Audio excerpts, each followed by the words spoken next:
Lucy. How does one describe Lucy? What begins as a story of a woman with an average sort of human consciousness and a short-lived boyfriend with a pretty sweet hat very quickly transforms into a film about ascension. So as always, spoiler alert, and let's get into it. The idea of Lucy is the rapid escalation from a low level of consciousness and progressively moves into trying to describe what might happen if someone was to experience transcendent superconsciousness and unlock new powers that come along with it along the way.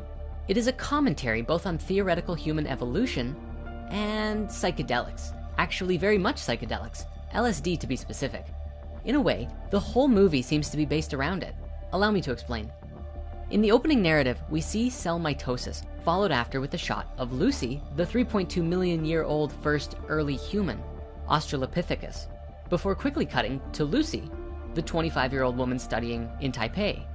Before we go any further, it should be known that the ancient Lucy, the 3.2 million year old one, was named Lucy because the person who discovered it was listening to Lucy in the Sky with Diamonds by the Beatles when the discovery was made. This song today is notoriously known as a reference to LSD, the synthetic psychedelic often known for lifting one's consciousness to a more transcendent state of being, giving those who experience it lucid visions, deeper insight, and stimulating notions of spiritual expansion within.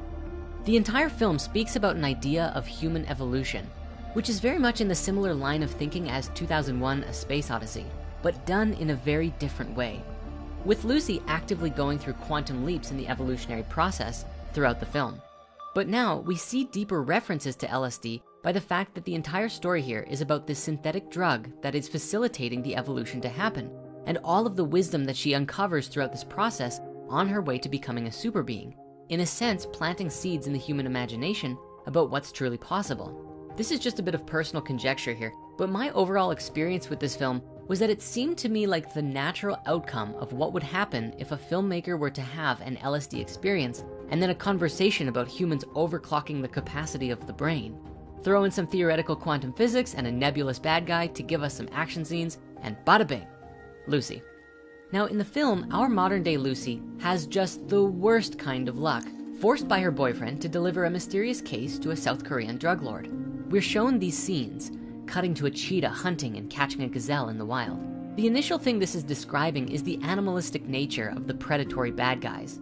And this is further elaborated on later by Morgan Freeman, giving a lecture about creatures and their capacity to use their brains. He describes that animals use 3 to 5%, the reference with the cheetah and the gazelle, with humans using about 10% and dolphins using the most with 20%. He speculates on human evolution and what paranormal or seemingly superpowers might occur when more and more brain capacity is unlocked. But now very quickly speaking to this brain capacity thing, if you look it up, the general scientific consensus nowadays around the internet is that humans use almost all of their brains, and that the 10% thing is fully a myth. There's a whole wiki on the history of this idea that, summarized, essentially says this myth is busted. No matter how much brain capacity you utilize, you won't be able to change the look and length of your hair on command. However, we can go deeper here. Google how much of our DNA is junk DNA will reveal that the answer is 90%, meaning that only 10% of our DNA is truly utilized or active. Now, I understand that brain capacity and DNA activation are two very different things, but we can see the relationship here that the idea of us only using 10% of our latent capacity is not so much about using portions of the brain, but depth within the brain and body through our DNA itself. And with more DNA activation, transforming us into greater, wiser, and more connected beings than ever before. So Lucy, having been newly adopted to the drug lord's extended family, has a bag of blue stuff surgically embedded in her belly and is sent off to smuggle it through an airport to some other place. Along her way, a very rude man with a low state of consciousness kicks her while she's down, which releases said blue stuff into her body. It turns out the blue stuff is a very powerful drug called CPH4, which is a molecule that pregnant women produce in very small quantities, facilitating child growth. In this initial surge of CPH4 within Lucy, we see it trigger a wild experience, electrifying and energizing her body and temporarily negating gravity. Now, there are stories and legends of wise spiritual masters doing things like this that would seem impossible, from Jesus walking on water to the yogis who can levitate. And perhaps these kind of abilities could be available to anyone who has reached a certain level of human evolution. tapping into all of that limitless energy within us. So of course, Lucy escapes and goes on her way. Now beginning to activate, Lucy, continually leveling up every 10 minutes or so and unlocking new achievements and upgrades, finds herself explaining these very fundamental concepts from a transcendent state of mind, inviting us to connect with her higher awareness as she explains it to us, and accelerating our own spiritual evolution while we watch. Now, to try and break down every scene here would probably be a bit much. So here's a highlight reel of all of the things Lucy experiences, which sound very much like things you might hear from either quantum physicists, spiritual masters, or people who just came down from an LSD trip. With Lucy activated, the very first thing that we see is that she becomes suddenly very clear. She enters into a meditative calm, despite her circumstance, and acts and behaves with a deeper knowing, a tremendous confidence to handle whatever she needs to, including breaking free of captivity. She can now suddenly hear and understand what is going on all around her to a tremendous depth. She says that she hears everything: the air, space, the vibrations, people, gravity, the rotation of the earth, the blood in her veins. She can feel her brain and the deepest parts of her memories. She feels everything because with more of this capacity comes more ability to feel.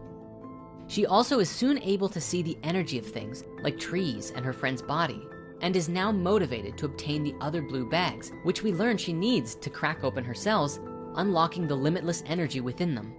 When she arrives at the drug lord's place, after killing his men and stabbing his hands, she takes a moment to reflect and ponder some more pretty deep stuff. She says, "I used to be so concerned about who I was and what I wanted to be. But what makes us us is primitive. They are obstacles. The pain you're experiencing is blocking you from understanding." This is an amazing lesson for us all. And that is when we are struggling, when we are in pain, we limit ourselves from the expansion into the higher centers, into a higher knowing. And then she leaves him alive. I can't help but think this is the film's way to appease the general human consciousness.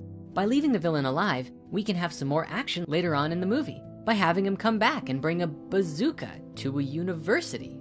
Wait, what? Why? Anyway, soon after this, she levels up again and unlocks the ability to telepath into Morgan Freeman's TV and manipulate various frequencies like radios and to appear on his smartphone screen. She says that all of the things that make us human are fading away. She doesn't feel pain, fear, desire, or things that make her a person. As these all fade away though, the workings of the universe become available to her, deep intrinsic understandings of the fabric of reality. Here she is undergoing a rapid state of ego death. Her consciousness is colonizing her own brain, activating it, and leading her towards her transcendent death very quickly. She asks him for advice, and he reflects that the ability to pass on information of what one has learned is one of the highest purposes of all of life, and encourages her to do so. She says that she'll be there in half a day, and they part ways. Now, there's a very interesting scene in the airplane where Lucy, on her way to see Morgan Freeman, has this experience of tasting some champagne. And let me tell you, her ascending body cannot hold its liquor, because within minutes, she is exploding into particles of light in the bathroom. Now, we're never really offered a concrete explanation as to why this scene is there. And personally, I kind of think it's there just essentially to be a scene of Lucy in the sky with diamonds of light. Anyway, a bunch of action scenes later, we arrive at Morgan Freeman's place and she continues to blow minds with quantum theoretical physics and describes that time is the only unit of measure, for time legitimizes anything's existence. Without time, we don't exist because we become one with everything. Professor Freeman expresses his concern that humanity is not ready for this kind of knowledge. It could bring chaos. And Lucy responds with a solid truth bomb. Ignorance brings chaos, not knowledge. From here, Lucy ramps up to 100% and hits maximum limit break overdrive. She takes all of the CPH4 and her body transforms into, like, venom? Actually, it might be a bit more like a Matrix reference. The black body form she takes is similar in nature to the Sentinels in the Matrix. And what's more, very soon she blasts away all of reality for herself and the doctors, and they enter into the Matrix loading zone. One recurring line of dialogue throughout this film is that the nucleus of every cell has limitless untapped potential and power, and that in this ascension process, she has to crack open every last one in order to attain the transcendence that she is steering towards. Eventually, in this process, she starts warping all over the place, through time and space, watching human evolution transpire in certain ways. It's interesting that as she's blasting through New York, Nobody even takes notice of her, even as she goes backwards in time, until she goes back far enough and sees some Native Americans, who all look at her, very puzzled. This might be a subtle commentary about how humans today are notoriously distracted and do not pay attention to what's going on nearly as much as they could. Lucy then meets the first Lucy, and when they touch, future Lucy goes back to the beginning of time and blinks out of existence. The film ends with her texting her police buddy that she is everywhere, essentially transitioned into an omnipresent consciousness that exists beyond time and space, and telling the audience, life was given to us 1 billion years ago, and now you know what to do with it. The key to this movie, I feel, is to watch it while playing with ideas in your mind of what human evolution could truly look like.